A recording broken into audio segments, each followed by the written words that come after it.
Hello my friends and welcome to my YouTube channel Exam Art. मैं हूं Sanjay and in this video we are going to discuss about CDS First 2022 expected cutoff. जैसे कि आपका exam कल था 10th of अप्रैल को।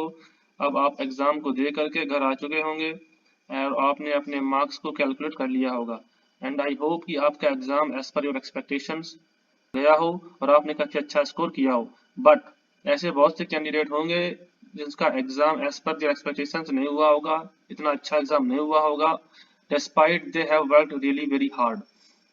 देखो this is a bitter truth, आपको मानना ही पड़ेगा क्योंकि इस एग्जाम का पैटर्न, इस एग्जाम में का जो पैटर्न ही ऐसा है कि उसमें जो best of the best candidate होते हैं, ऐसी लेयर ही है इसमें कि आपको इतना फाइन पार्टिकल बनना होगा कि आप इन 2 या 3 जो लेयर्स हैं उनको आसानी से क्रॉस करके आ जाए। ठीक है, अब बात करते हैं आगे। मैं इस वीडियो में ज्यादा आपको कुछ गोल गोल लगवाऊंगा, डायरेक्ट पॉइंट टू पॉइंट बात करूंगा कि इस एग्जाम में पेपर का पैटर्न कैसा रहा, क्योंकि मैंने भी इस एग्जाम को दिया है। मैं भी आज वापस आया हूँ घर और मेरे जो 8 से 10 दोस्त हैं, कलीग्स हैं, उन लोगों ने भी एग्जाम दिया है। मैंने उनसे पूछा कि पेपर का पैटर्न कैसा था। अभी तो ये सिर्फ मेरी एक प्राइवेट एनालिसिस है क्योंकि अभी तक यूट्यूब में ज्यादा इसके बारे में कुछ अपडेट्स आई नहीं है और मैं किसी अपडेट्स को ज्यादा वो नहीं करता, बिलीव भी नहीं करता हूँ।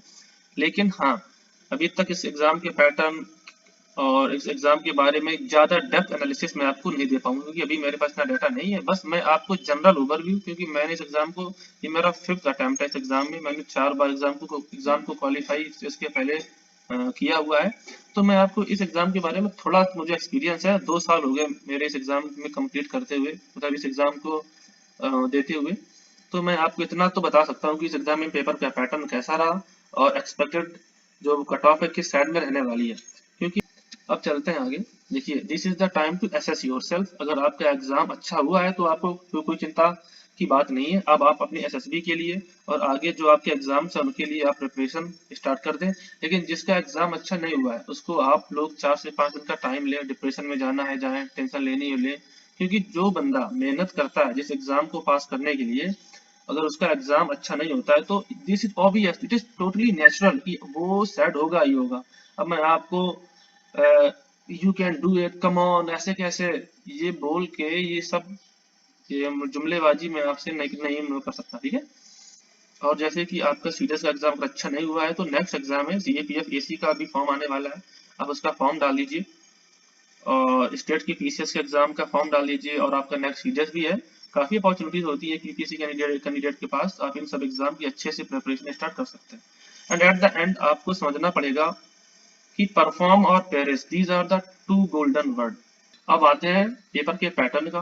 पेपर का जो पैटर्न था वो मेरे हिसाब से एज यूजुअली रहा है। जो इंग्लिश है वो मॉडरेट रही है। अभी मैं 1 से 2 दिन बाद आपको इन डेप्थ एनालिसिस दूंगा, अभी तो सिर्फ एक जनरल ओवरव्यू आपको दे रहा हूँ। और जीके जीके के पेपर काफी टफर था, साइड में था मेरे हिसाब से। और मैथ्स मैथ्स का पोर्शन काफी लेंथी था, वो हमेशा आता है, इस बार भी मैथ्स का पोर्शन लेंथी ही था।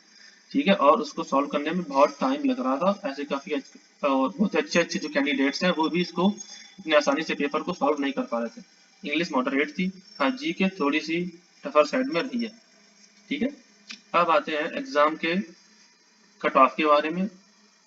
जैसे कि अगर आपका आईएमए है तो आईएमए के लिए आपके 148 प्लस माइनस 2 मार्क्स आप कर लीजिए। अगर आप 148 प्लस हैं तो आप अच्छा, आप श्योर हो सकते हैं कि आपका एग्जाम पास हो जाएगा।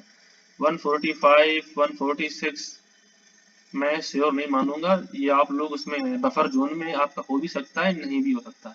ठीक है, अगर आप 148 प्लस हैं तो आप श्योर है कि आपका हो जाएगा। एंड एएफए 160 प्लस माइनस 2, आप 2 प्लस करके ही चलो, माइनस तो छोड़ ही दो, 162 या 160, क्योंकि सीडीएस फर्स्ट 2021 की 158 गई है, 1 या 2 मार्क्स बढ़ने ही वाली है इस बार एएफए की, क्योंकि कंपटीशन बहुत ज्यादा है और वैकेंसीज कम। एंड अजने का 137 प्लस माइनस 2 जो एक्सपेक्टेड कट ऑफ है इसी रेंज में रहने वाली है। अब आते हैं ओटीए की। ओटीए में कंपटीशन हर बार ज्यादा होता ही जा रहा है, तो आपको at least 108 plus minus 2 marks लेके चलने ही है। आप 110 के ऊपर वाले जो कैंडिडेट्स हैं वो अपने आप को सेफ मान सकते हैं। और जो 105 से 107 के बीच में कैंडिडेट्स हैं वो एक बफर जोन में हैं। मैं उनको सेफ नहीं बोलूंगा, मैं आपको कम कट ऑफ बता के एक लॉलीपॉप नहीं मैं देना चाहता कि हाँ ठीक है आपका हो जाएगा, 95 वालों का हो जाएगा, 102 वालों का हो जाएगा। बेटा ट्रुथ नहीं होगा। आप मुझे गालियां दें, जो भी करें आपकी मर्जी, लेकिन अगर आपके मार्क्स 105 के अबव हैं तो आपका 95% चांस है कि हो जाएगा। अगर आप 107 के ऊपर है तो आप श्योर शॉट है कि आपका हो जाएगा। ठीक है, and that's all from my side. इस एग्जाम के बारे में इन डेप्थ एनालिसिस मैं 2 से 3 दिन में लाऊंगा। And thank you for watching exam art, and please like, share and subscribe.